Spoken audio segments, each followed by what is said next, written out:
Happy Halloween.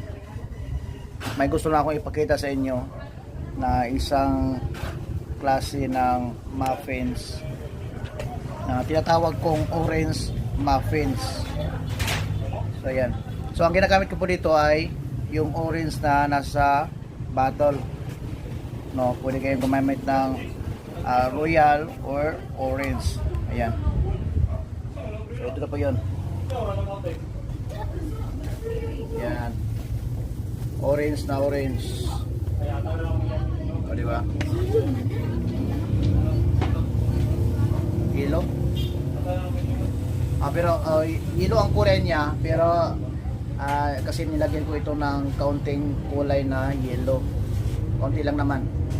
Pero ang inahalo ko dito ay orange flavor. Red.